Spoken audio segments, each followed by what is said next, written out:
Hey everybody, this is Dr. Keegan, and I'm back with another lecture for our asynchronous section of this week on land and location.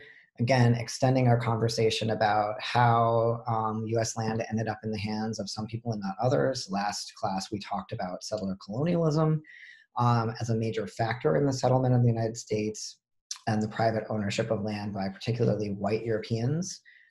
Today, we're extending that conversation by kind of fast forwarding at least a century to the mid 20th century in the 1950s, when we have a whole other kind of set of formations arising around the post-war boom economy and the implementation of redlining and racial segregation in these communities that had been built through settler colonial acquisition of land that used to be indigenous land.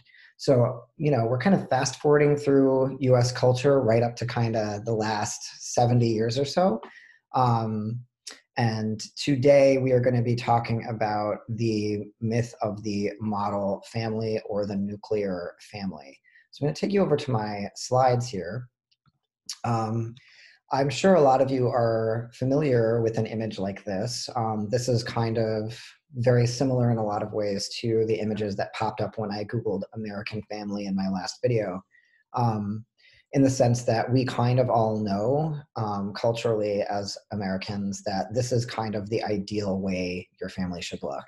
Mom and dad, kids of two genders, exactly replacing the mom and dad generationally, and look at the gorgeous green space and the leisure time these people have.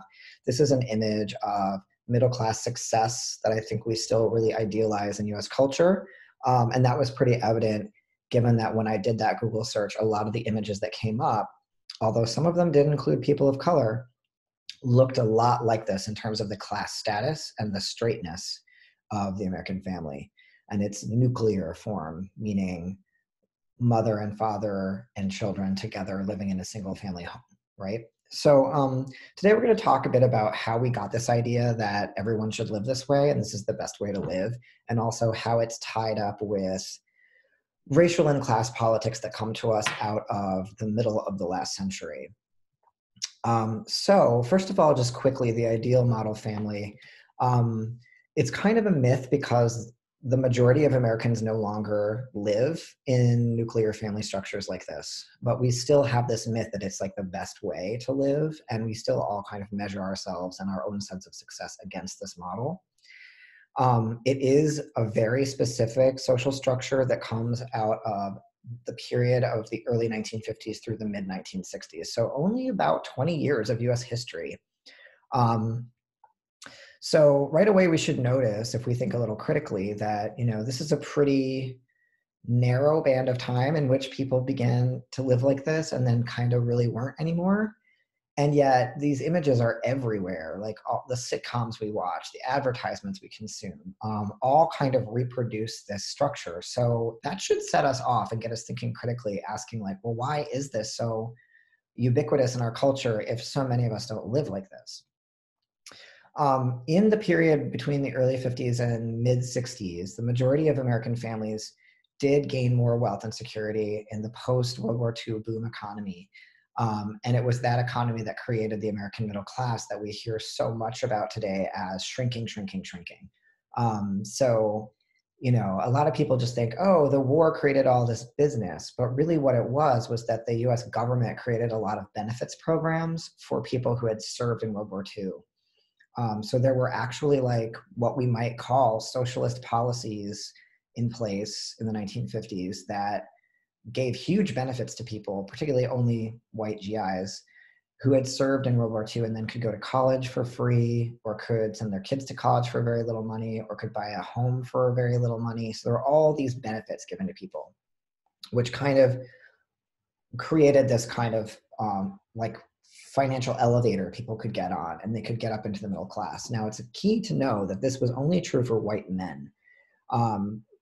Black people served in the war, gay people served in the war, women served in the war, but those people did not get the same benefits as the white men that did.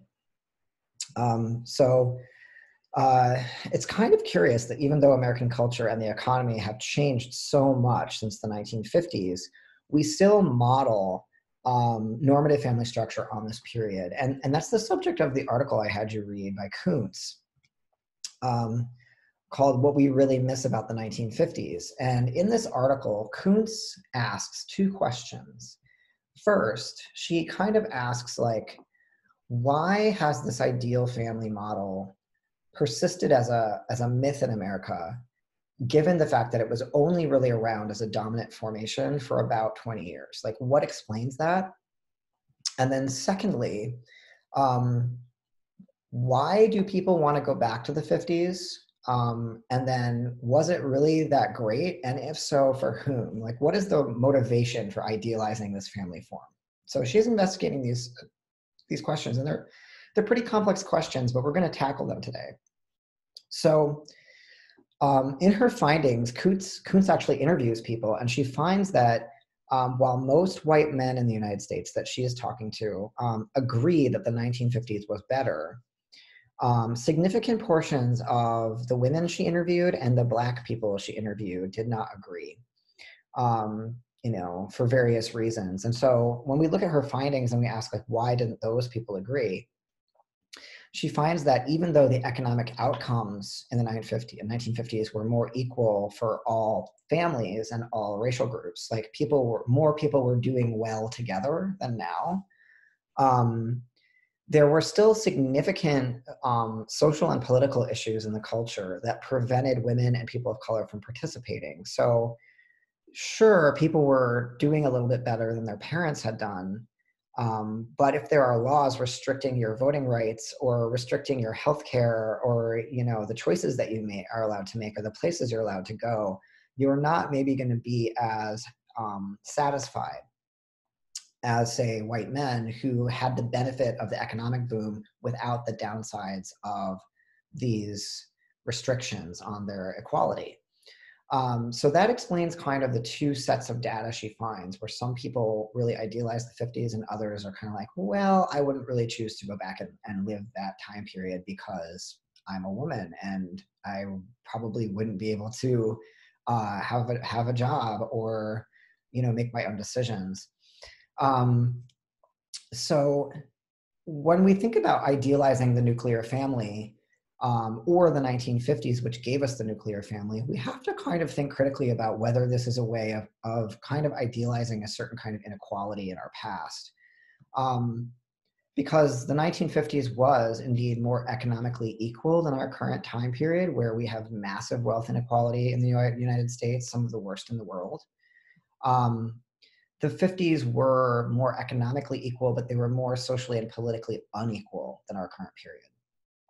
So we know that if we think about the culture of that time, there were really strict gender roles in place, which you can see behind me, right? Where women were expected to do a lot of domestic labor, stay at home with the kids, not work, clean and cook all the time, right? And be very pretty and always kind of like presentable. Whereas the men were in these breadwinner roles that were actually incredibly toxic in a lot of ways. A lot of men developed alcoholism or drug issues because of all the gendered pressures that they were experiencing. There was a lot of homophobia. The US government fired all gay people in the 1950s. We also banned gay immigration in the United States. So it was a super homophobic time. And of course, it was racially segregated. This neighborhood behind me, I would imagine, is an image of a white segregated neighborhood where no people of color were permitted to live in these nice suburban areas. It was a time dominated by paranoia about communism and also paranoia about like xenophobia or like foreigners or foreign governments. So it was a wealthy time, but a difficult time for a lot of people.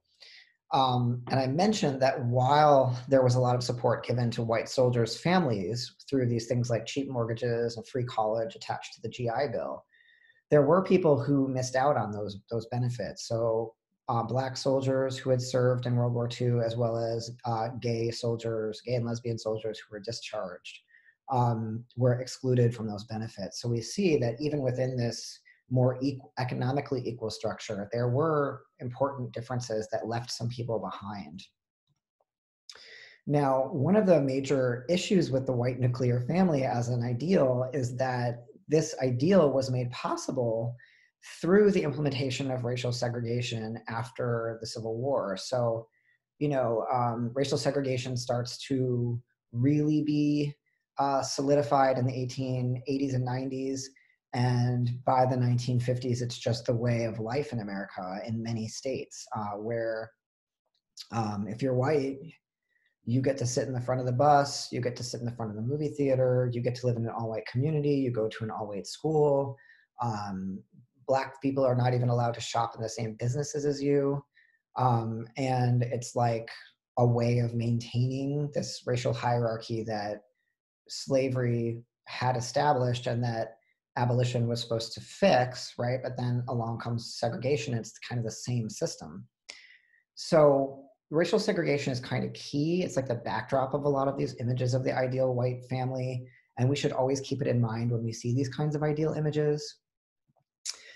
So what happens in this period, you could say 1890 to 1950, we fight several wars. And then as the US is modernizing and urbanizing, we also see that land that had been taken from indigenous people during the period of settlement, instead of that land getting kind of equalized in ownership under this economic boom, what happens is that racial segregation becomes a mechanism by which the white people who acquired that land get to keep it, right? So land transfers from indigenous people to white people, and then racial segregation is a way of like retaining that land, even when more people of color are starting to participate in the economy and participate in the middle class. So one of the major effects of this, or driving this actually, driving this, is something called redlining. And redlining is basically a systematic denial of certain services or price points based on race. So, for example, marking off an area of a city as nice, like where the nice stock housing is, and then just refusing to give mortgages to Black people who want to buy those homes, or charging Black people more money than white people. And this is a way of kind of continuing to racially segregate, but it's through fiscal practices rather than necessarily by law. So you think about mortgage companies and banks and how they were valuing some consumers over others. So redlining, if you take a look at the Adam Ruins Everything video I assigned, where he discusses this history of the suburbs, right? How the suburbs were constructed and protected by redlining for white ownership, and the way in which property value was increased for white people at the expense of Black people, as well as, say, Jewish people and Italian people and other groups of people who were at that time marked as undesirable. Redlining created the white middle-class suburban environment that is like the backdrop of the ideal post-war American imagery that we see behind me here. So if we think about Michigan specifically, this process in Michigan really started kind of during the Great Depression, when banks got really, really conservative about who they would lend to. And one of the practices that went in was like redlining all the cities in Michigan and that really set up this like racially segregated geography we still see, where everybody knows there are areas of Michigan that people think of as being bad, right? And those areas are by and large also occupied by African-American people. And this has a lot to do with like cordoning off areas of the state and like refusing to give mortgages to Black people in those areas. And this was like bank policy and lending policy. Redlining ensured that most white families would be able to purchase homes in all white neighborhoods, sometimes very cheaply with GI Bill benefits. And then those homes go on to accrue higher property value and then get inherited by white kids in these families. And so that generational wealth gets passed down, and people who can't buy in these communities are shut out of that wealth. What I want to do is actually show you a little map of Grand Rapids and how Grand Rapids was redlined. So if you've been down into Grand Rapids at all, you will know that there are areas of the city that are very white and areas of the city that are not. It's a very racially segregated city even now. And we can see, and I think this is a map from 1937, how this was laid out. So there are areas of the city marked as red, and these are kind of set up as bad areas, right? So here we see in the survey report, originally embraced best residential section of Grand Rapids, many large old residents in last stages of decay. So these are marked as like bad areas that are not being kept up.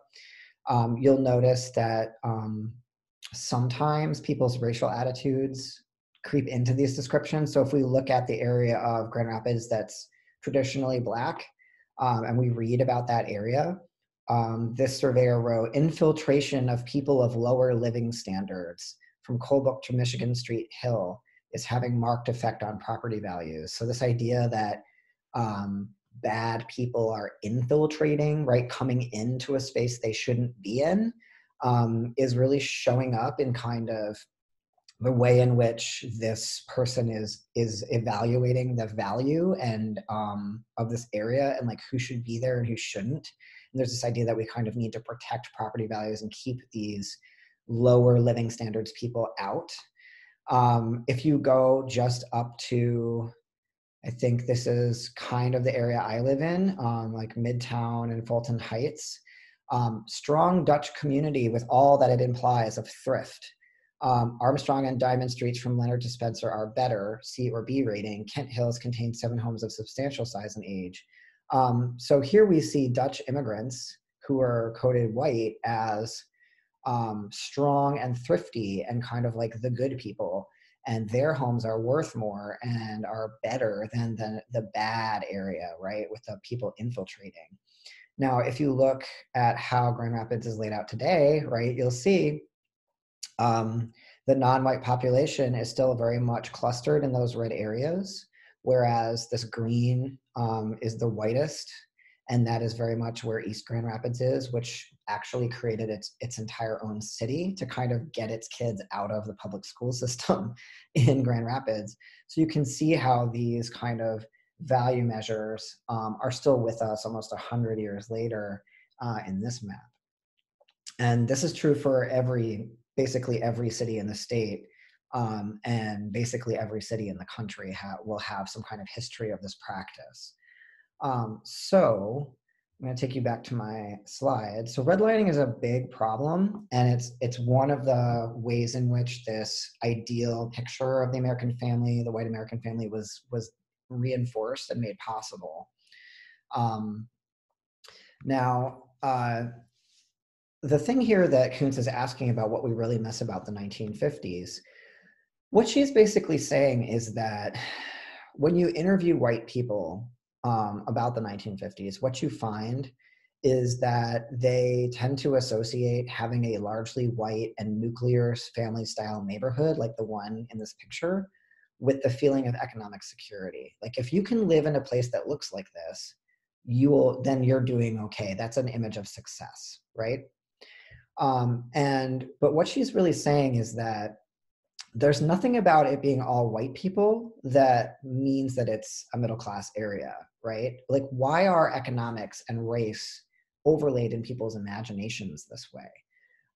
In where, like, white people will often resist the integration of neighborhoods and schools, trying to keep out people of color, because white people assume that the presence of people of color will somehow make those spaces less valuable. And Kuntz is really kind of poking at that association and saying, like, what is it about the presence of non-white people that makes white people assume that the area is getting worse? And she says that actually this was an association developed during this period where, from the 70s on, the middle class has shrunk as the United States has also racially diversified and further integrated. And she says white people tend to understand this as a racial problem when really it's an economic issue.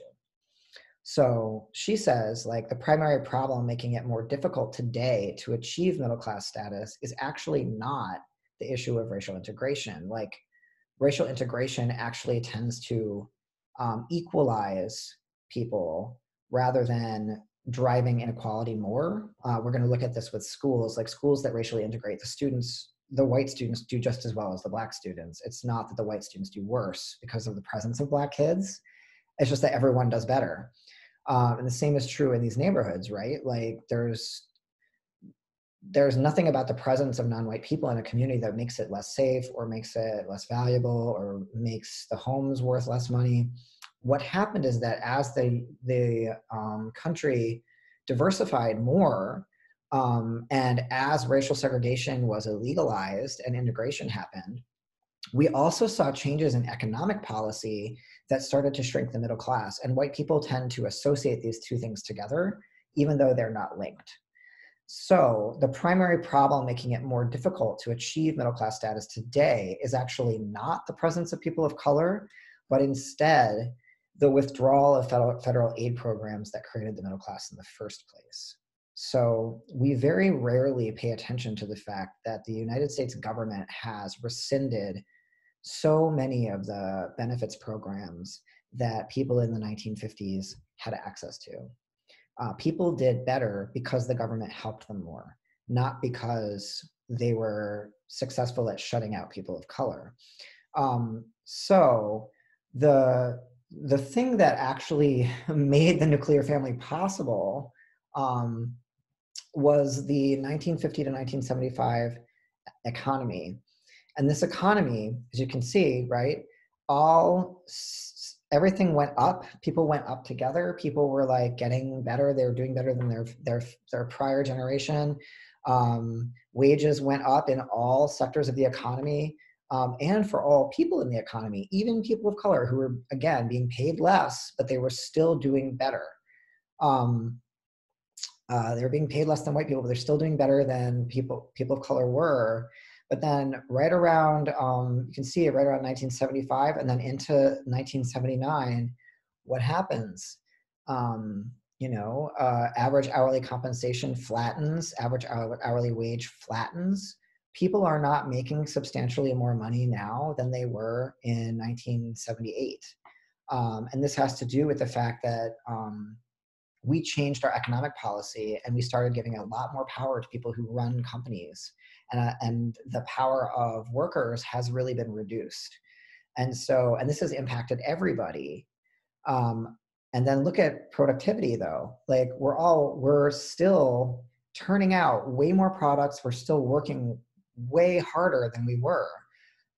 So more people are working harder for the same amount of money that they were 40 years ago. And that makes people resentful. That makes people unhappy. They're not, able to have a family like this with a nice house. The first thing that happened was that women started having to work, right? And so then we had double income families with no one to take care of children and childcare costs and things like that. And then when that wasn't enough money, people started taking out a huge amount of debt to put their kids through school or to buy homes. And so now people are just massively indebted, trying to live in this structure that the federal government no longer supports.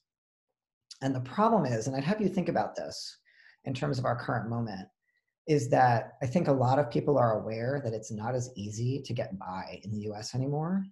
And a lot of people are really resentful about that. But there's a lot of blame going where it really shouldn't, which is that a lot of white people are really frustrated and they're pointing fingers at people of color and saying, or immigrants, and saying, all these people are coming in and they're taking stuff that I need and there's not enough to go around. So I'm just going to stay with my people and I'm going to be mad at those people. When the real problem is that all of us are really losing out because our government has stopped investing in us as citizens and stopped investing in us as people, right? People aren't the government isn't helping us anymore the way that it did a century ago. And people are really suffering from that. So overall, we could say more economic equality would be great. And it might actually have the effect of making people less racially resentful, especially the sort of backlash we see right now among white people who are really kind of upset about issues like immigration and people of color in suburban neighborhoods. So some stuff to think about.